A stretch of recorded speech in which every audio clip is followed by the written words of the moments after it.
Songadh one વિભાગે સાંદળવેલ રેન્જમાંથી ખેરના વૃક્ષો કાપી લાકડા ચોરી કરતા 4 ઝડપાયા, 2 ફરાર થયા।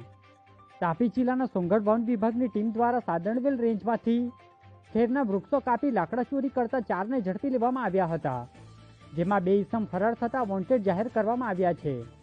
વન વિભાગની ટીમે અનિલ ગામિત, વિનેશ ગામિત, લાલસિંહ ગામિત અને મુન્ના ગામિત નાઓને ઝડપી લઈ અન્ય 2 ઇસમ પંકજ માવચી તેમજ ગોવિંદ માવચીને વોન્ટેડ જાહેર કરી કાર્યવાહી હાથ ધરી છે, જે વિગત આજે 12 કલાકે મળી હતી।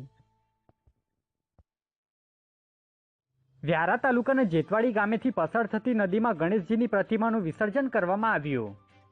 તાપી જિલ્લાના કેટલાક ગણેશ મંડળો દ્વારા આજે 5 દિવસીય ગણેશજીની પ્રતિમાનું વિસર્જન કર્યું હતું, જેમાં વ્યારા શહેરના મિશન નાકા નજીક આવેલ ઓર્બિટ રેસિડેન્સી ગણેશ મંડળ સહિત જિલ્લાના અલગ અલગ વિસ્તારમાં આવેલ ગણેશ મંડળો દ્વારા નાની મોટી પ્રતિમાનું ભક્તિભાવપૂર્વક વિસર્જન કર્યું હતું, જેમાં ભક્તો જોડાયા હતા, જે માહિતી આજે 5 કલાકે મળી હતી। તાપી જિલ્લા દેવ બિરસા સેના દ્વારા કલેક્ટર અને પોલીસ અધિકારીને આવેદન આપી છીંડિયા બાબા અંગે રજૂઆત કરી।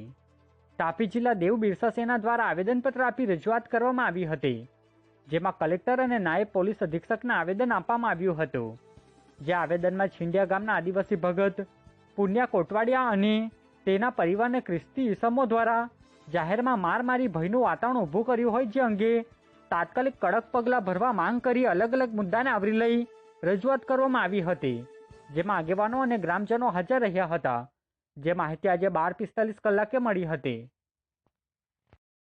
નર્મદા ચોકડી નજીક અકસ્માતની ઘટના સામે આવી હતી।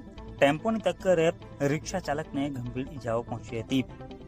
ભરૂચ તાલુકાના લુવાડા ગામે રહેતો અઝરુદ્દીન મુશ્તાક દિવાન બચતની રિક્ષામાં લુવાડાથી પેસેન્જર ભરી શીતલ સર્કલ આવતો હતો, તે વેળાએ નર્મદા ચોકડીએ એક ટેમ્પોએ તેને રિક્ષાને ટક્કર મારતા તેને ગંભીર ઈજાઓ પહોંચી હતી। ટેમ્પો ચાલક અકસ્માત સર્જી ત્યાંથી ભાગી ગયો હતો। બનાવ સંદર્ભે તેમણે ભરૂચ શહેર સી ડિવિઝન પોલીસ મથકે ફરિયાદ નોંધાવતા સોંગઢ તાલુકાના બોરદા ગામે રક્તદાન શિબિર યોજાઈ।